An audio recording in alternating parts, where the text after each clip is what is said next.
Since the beginning of human history, people have looked up at the moon and wondered what it truly is, why it changes shape, and whether someone lives there watching over us. And long before science explained phases and gravity, ancient civilizations created beautiful stories to understand its glow, its mystery, and its silent journey across the sky. In Greek mythology, the moon was not just a rock in space, but a living divine being, often connected to the goddess Selene, who was believed to drive her silver chariot across the night sky. Every evening, as the sun god finished his journey, Selene would rise from the ocean, her pale light shining softly over mountains and seas. She was described as graceful and radiant, wearing a shining crown and flowing robes that shimmered like moonlight on water. The Greeks believed that as she rode her chariot pulled by white horses, she watched over sleeping humans and whispered calm dreams into their minds. One of the most touching Greek moon stories is the love story of Selene and Endymion. Endymion was a handsome mortal shepherd or hunter, depending on the version of the tale, and when Selene saw him sleeping in a cave, she fell deeply in love with him. She wished for him to remain forever young and beautiful, so she asked Zeus to grant him eternal sleep. Endymion then slept forever, never aging, while Selene visited him every night, kissing his forehead under the pale glow of her own light. This story explains why the moon seems to gently watch over the earth every night, as if guarding someone it loves. Another Greek goddess connected with the moon was Artemis, the goddess of the hunt and wilderness. Though she was mainly a virgin huntress, she was also linked with the crescent moon. Artemis represented independence, strength, and protection of young girls and wild animals. The changing phases of the moon were sometimes connected with the triple form of the goddess: the maiden, the mother, and the wise old woman, showing the cycle of life itself. The moon in Greek belief was not only beautiful, but powerful, influencing tides, emotions, and even madness. And the word lunatic comes from the Latin word for moon, because people once believed its light could disturb the mind. Moving to Hindu mythology, the moon is known as Chandra or Soma, and he is considered a god with a bright and gentle presence. Unlike the Greek moon, which was often feminine, the Hindu moon is usually male. Chandra rides across the sky in a chariot pulled by antelopes or horses, shining with cool white light. He is connected with calmness, plants, healing, and the flow of time. In Hindu belief, the moon controls the mind and emotions, and its waxing and waning reflect the changes in human feelings. One important story tells that Chandra married the 27 daughters of Daksha, who represent the lunar constellations. However, Chandra loved one wife, Rohini, more than the others. This made the other wives jealous, and they complained to their father Daksha. Angry at Chandra's unfair love, Daksha cursed him to slowly lose his brightness. As the curse took effect, Chandra began to fade, becoming thinner and dimmer each night. The world started to suffer because plants and life depended on his light. Seeing the harm, the gods asked Lord Shiva to help. Shiva placed Chandra on his head and partially removed the curse, allowing the moon to grow bright again after fading. This story beautifully explains the waxing and waning phases of the moon, showing it as a cycle of loss and renewal. The moon is also deeply connected to Lord Shiva, who is often shown wearing a crescent moon on his hair. This crescent symbolizes control over time and the mind, reminding devotees that time moves in cycles and nothing is permanent. In many Hindu festivals, the position of the moon decides important dates, and the lunar calendar guides spiritual life. Turning to Chinese mythology, the moon is most famously connected to the story of Chang'e, a gentle and tragic moon goddess. Long ago, it is said that 10 suns once rose in the sky together, burning the earth and causing suffering. A brave archer named Ho, he shot down 9 of them, saving humanity. As a reward, he received an elixir of immortality. However, he did not want to leave his beloved wife, Chang'e, behind, so he kept the potion without drinking it. One day, while Ho-i was away, a greedy man tried to steal the elixir. To protect it, Chang'e drank the potion herself. Instead of becoming immortal on Earth, she began to float upward, rising higher and higher until she reached the moon, where she would live forever. Alone in the quiet sky, she became the moon goddess, separated from her husband, but watching over the world below. Some versions say she's accompanied by a jade rabbit, who pounds herbs with a mortar and pestle, making medicine or the elixir of life. During the Mid-Autumn Festival, families in China look at the full moon, eat mooncakes, and remember Chang'e's story, celebrating reunion and love despite distance. The Chinese moon is often seen as a symbol of longing, beauty, and gentle sadness, shining softly like a memory that never fades. Across these cultures, we can see both differences and similarities. In Greece, the moon rides in a shining chariot and falls in eternal love. In Hindu tradition, the moon is cursed, fades, and is reborn in endless cycles. In China, the moon is a lonely goddess who sacrificed everything for love. Though the names and details change, one feeling remains the same. The moon is not empty or cold in the human imagination. It is alive with emotion, power, romance, and mystery. It represents cycles of time, the rise and fall of light, the pull of love, and the quiet comfort that shines in darkness. And as we continue this journey into more stories from different lands, we will discover how many other civilizations looked up at the same glowing circle and saw not just a celestial body, but a mirror of their hopes, fears, and dreams. As we continue exploring the moon in different mythologies, we begin to see how deeply its soft glow shaped the imagination of people across continents. In ancient Rome, the moon was known as Luna, a goddess very similar to the Greek Selene, but worshipped in her own temples and honored with her own festivals. The Romans believed Luna drove her chariot across the sky each night, lighting the darkness after the sun god soul had completed his daily path. She was seen as calm yet powerful, watching silently over the empire. Roman poets often describe her as gentle and protective, but also mysterious, reminding people that night holds secrets that daylight cannot reveal. The moon was also connected to Diana, the Roman version of Artemis, who ruled over forests, wild animals, and childbirth. In this way, the moon became linked to nature, fertility, and the cycles of women's lives. The waxing and waning of the moon were seen as symbols of growth, fullness, decline, and rebirth, reflecting the rhythm of life itself. Traveling north into Norse mythology, the moon takes on a very different character. In the old stories of Scandinavia, the moon is called Mani, and unlike many other traditions where the moon is female, here it is male. Mani is the brother of the sun goddess Sol. According to legend, both were placed in the sky by the gods to guide the passage of time. However, their journey is not peaceful. A giant wolf named Hattie chases Mani across the sky every night, trying to swallow him. This chase explains why the moon moves and why eclipses happen. During an eclipse, people believe the wolf had almost caught him. In Norse belief, this chase would continue until Ragnarok, the end of the world, when the wolf would finally capture the moon. The Norse saw the sky as dramatic and dangerous, filled with powerful forces always in motion. The moon was not just calm and romantic, but part of a cosmic struggle between order and chaos. Moving to Japan, we find another beautiful moon story. In Japanese folklore, there is the tale of Princess Kaguya from a story known as the Tale of the Bamboo Cutter. An old bamboo cutter discovered a tiny glowing girl inside a bamboo stalk. He and his wife raised her, and she grew into a woman of extraordinary beauty. Many noble men tried to marry her, but she gave them impossible tasks, and none succeeded. Eventually, it was revealed that she was not from Earth, but from the moon. She had been sent to live among humans for a time. When celestial beings came to take her back, she returned to the moon, leaving behind sadness and longing.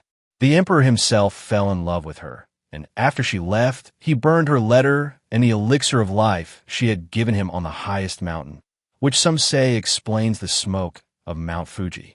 This story, like the Chinese legend of Chang'e, connects the moon with separation, beauty, and sorrow.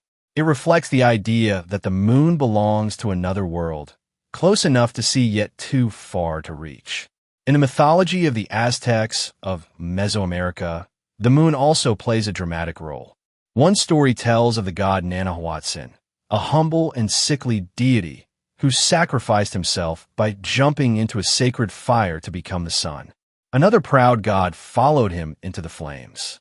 When both rose into the sky, shining equally bright, the other gods felt there should not be two suns. To reduce the brightness of the second one, they threw a rabbit at his face, dimming his light.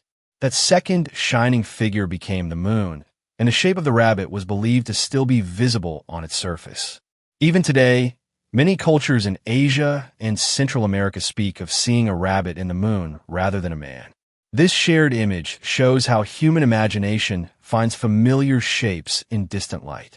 In Native American traditions, the moon appears in many different forms depending on the tribe. Among the Inuit people of the Arctic, the moon is male and is called an Ingen. He is said to chase his sister, the sun goddess Malina, across the sky. According to their story, an Ingen once pursued his sister in darkness, and during the chase, he became thinner and thinner from hunger because he forgot to eat. This explains why the moon grows smaller over time.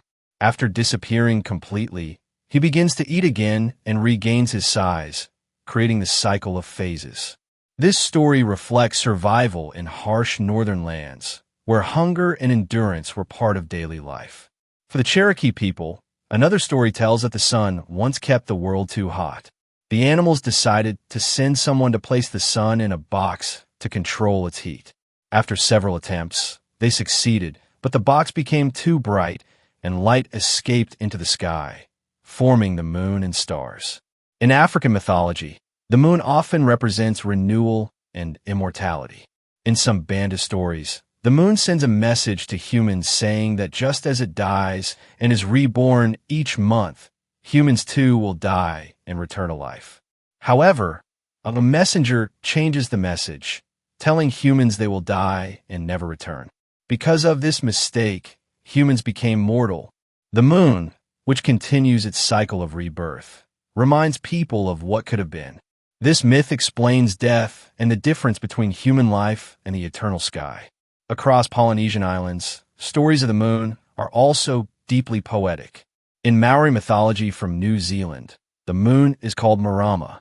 One legend tells of a woman named Rona who was fetching water at night. When clouds covered the moon, she stumbled and became angry, shouting at it. The moon, offended, pulled her up into the sky along with her water gourd and tree. Some people say you can still see her shape in the dark patterns on the moon's surface. This story teaches respect and humility, reminding people that nature is powerful and should not be insulted. When we step back and look at all these stories together, a pattern becomes clear. The moon is rarely just an object. It is a god, a goddess, a lover, a guardian, a chaste traveler, a lonely princess, a rabbit-marked symbol, or a reminder of lost immortality. Some cultures see it as female, others as male. Some see it as gentle and loving, others as part of cosmic battle. Yet nearly every culture connects it to cycles, change, emotion, and time. Its phases make it seem alive. It grows, shines fully, fades, and disappears, only to return again. This repeating rhythm became a natural symbol for birth, death, and rebirth.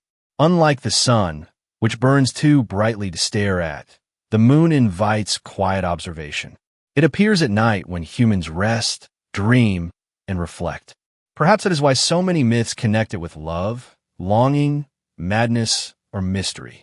As we continue in the next part, we will explore even more moon legends from other regions and discover how this silent companion shaped human imagination in ways both gentle and powerful.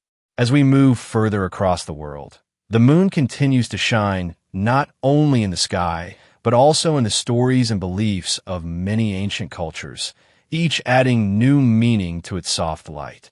In ancient Egypt, the moon was connected to several gods, most importantly Khonsu and Thoth. Khonsu was known as a moon god whose name means traveler, reflecting how the moon moves across the sky each night.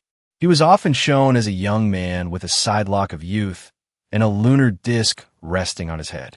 The Egyptians believed Khonsu had the power to heal sickness and protect people from evil spirits. Because the moon changes shape, they saw it as a sign of time passing, and Khonsu was connected to measuring months and marking important events. Another Egyptian god, Thoth, who is the god of wisdom, writing, and knowledge, was also linked to the moon. Thoth was believed to have created the calendar and to use the moon to measure time carefully. In one story, the sky goddess Nut was cursed so that she could not give birth on any day of the year.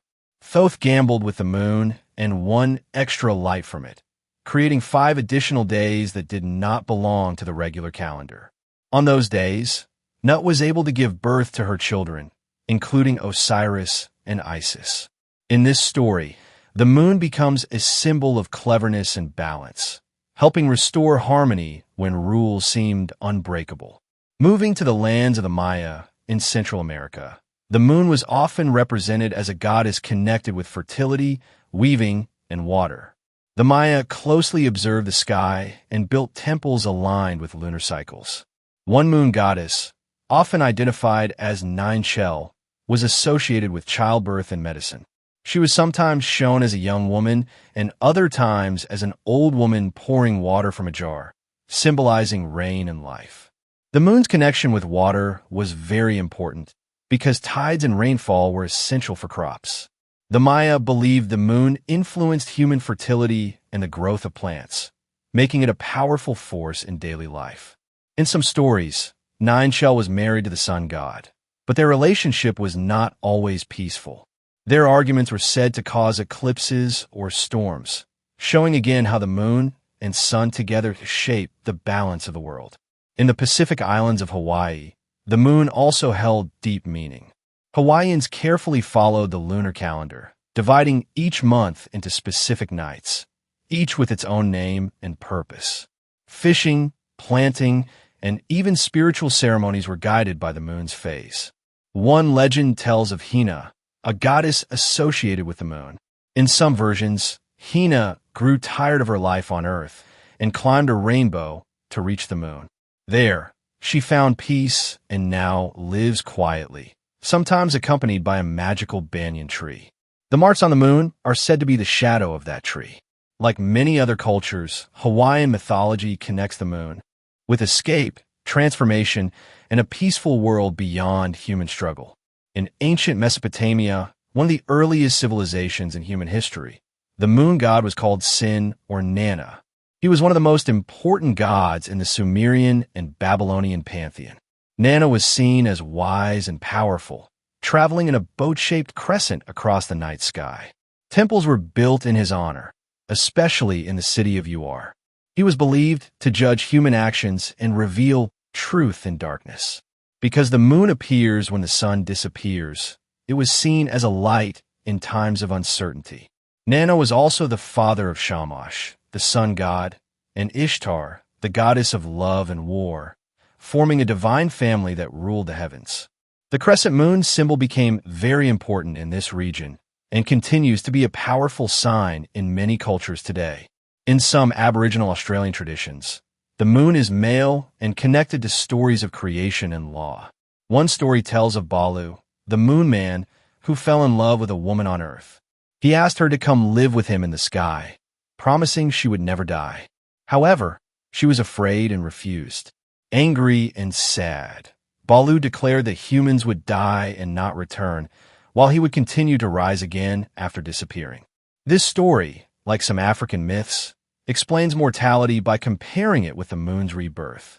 Other Aboriginal stories describe the moon as a lazy or greedy man who grows fat when he eats too much and then becomes thin again, reflecting the lunar phases in a very human way. In Inuit traditions from Greenland, another story tells that during an eclipse, people must make noise to scare away spirits attacking the moon. Drums were beaten and voices shouted into the night to protect it. This idea of protecting the moon during eclipses appears in many cultures around the world. In parts of India and China, People once believed that a dragon was trying to swallow the moon during an eclipse, and they would bang pots and drums to frighten it away. This shared human reaction shows how sudden darkness in the sky created fear and inspired similar solutions, even in cultures separated by oceans. When we listen carefully to all these myths, we begin to understand something important about the human mind. The moon changes shape in a steady, predictable rhythm, yet it also feels mysterious and distant. It appears close enough to touch, yet remains unreachable. Its light is gentle, not harsh, making it a natural companion to dreams, romance, and imagination. Because it disappears and returns, it becomes a symbol of hope after loss. Because it controls tides and follows a cycle, it becomes a symbol of time and natural order. Because it shines in darkness, it becomes a symbol of guidance and comfort. Across Greek hills, Indian temples, Chinese palaces, African villages, Arctic snowfields, and Pacific islands, people looked at the same glowing circle and created stories shaped by their own lives and surroundings. Shepherds imagined a goddess visiting her sleeping lover. Farmers imagined a deity controlling crops and rainfall. Warriors imagined wolves chasing it across the sky. Lovers imagined a lonely goddess separated from her husband. Each myth reflects the fears, hopes, and values of the culture that created it. Yet together, they show a shared human desire to understand the unknown and to give personality to the silent sky. Even today, though science explains craters and gravity, the moon still feels magical. We still write poems about it, celebrate festivals under it, and pause to admire it when it is full and bright. The ancient myths may differ in names and details, but they all remind us of one simple truth. The moon has always been more than a celestial body. It has been a mirror for human emotion, a clock for human life, and a canvas for human imagination. And as long as it continues to rise each night, stories about it will continue to be told. The moon continues to reveal new meanings through the voices of different cultures, showing us how deeply connected humanity has always been to its quiet light. In many Slavic traditions of Eastern Europe, the moon was often seen as a male figure, sometimes described as a wandering husband of the sun. In one legend, the sun was a faithful wife, shining brightly during the day, while the moon was her unfaithful husband who traveled at night and fell in love with the morning star. Because of his betrayal, he was punished and forced to wander the sky alone, changing his shape as a sign of his shame. His fading and growing were seen as a reflection of guilt and sorrow.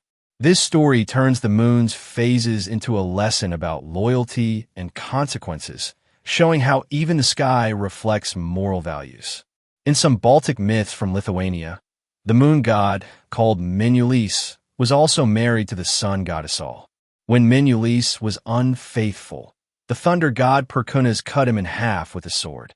That is why people said the moon sometimes appears broken, yet he always returns, slowly healing and becoming whole again. The moon cycle becomes a story of punishment and forgiveness, loss and renewal. In Persia, ancient Zoroastrian belief saw the moon as pure and sacred, closely connected to the protection of animals. The moon was believed to gather the seeds of living creatures and protect them until they could return to Earth. In this view, the moon was not only a light in darkness, but also a guardian of life's future. Its calm glow represented purity and truth, standing against forces of evil. This idea of the moon as protector adds another layer to its meaning, beyond romance or mystery. In some Philippine myths, the moon and sun were once married and had many children, who were the stars. However, they argued fiercely, and in anger, the sun threw pieces of burning light at the moon, which became the marks seen on its surface. In another version, the moon threw sand at the sun. These stories explain the spots and shadows people see when looking up at night. They also reflect family conflict, a theme common in many mythologies, reminding people that even heavenly beings experience emotions like anger and regret. In parts of Mongolia, people believe that during a lunar eclipse, a giant celestial dog was trying to eat the moon. To save it, communities would gather outside, shout loudly, and beat drums to scare the creature away. This belief is similar to dragon myths in China and wolf myths in Europe, showing again how humans across the world reacted to eclipses with fear and action. An eclipse was not simply an event. It was a dramatic struggle in the sky. The moon seemed alive, vulnerable, and in need of protection. In ancient Celtic belief, the moon was often linked to feminine power, mystery, and the hidden world. The Celts believed that certain nights under the full moon were powerful times for rituals and communication with spirits. The moon was connected to intuition and secrets, shining softly over forests and sacred groves. Because it lights the night without fully removing darkness, it symbolized hidden knowledge and the balance between light and shadow. For people living close to nature, the moon became a guide not only for farming, but also for spiritual life. In Madagascar, one story tells of the moon asking humans how they wish to die. Humans replied that they wished to die like the moon, disappearing and returning again. But a small animal, sometimes a hare, delivered the message incorrectly, telling the moon that humans wished to die permanently. Angry at the mistake, the moon struck the animal, marking it forever. This myth explains both human mortality and the imagined shape of a hare seen in the moon's surface patterns. The idea of seeing a rabbit or hare in the moon appears again and again across Asia, Africa, and the Americas. While Western cultures often speak of a man in the moon, many other cultures see an animal. Instead, usually one associated with gentleness or cleverness. This difference shows how imagination is shaped by environment and storytelling traditions. As we look at all these myths together, one powerful truth becomes clear. The moon feels close to humanity. The sun is often distant, blazing, and overwhelming. But the moon feels personal. It appears at night when people gather around fires, tell stories, fall in love, feel lonely, or reflect quietly. Its light is soft enough to allow thought and imagination. Its phases are slow enough to notice change over time. Ancient people did not have telescopes, but they had patience. They watched the moon carefully, saw it grow and shrink, disappear and return, and they connected those changes to the cycles of life around them. Crops grow and die. Seasons change. People are born, age, and pass away. Emotions rise and fall. The moon became a natural symbol for all of this. In many myths, it carries themes of love and separation, like Selene and Endymion in Greece or Chang'e and Ho in China. In others, it explains death and rebirth, like the African and Aboriginal stories. In some, it teaches moral lessons about loyalty and fairness, like the Slavic and Baltic tales. In still others, it represents wisdom, healing, and protection, like in Egypt and Mesopotamia. Though cultures were separated by mountains, deserts, and oceans, their stories shared deep similarities.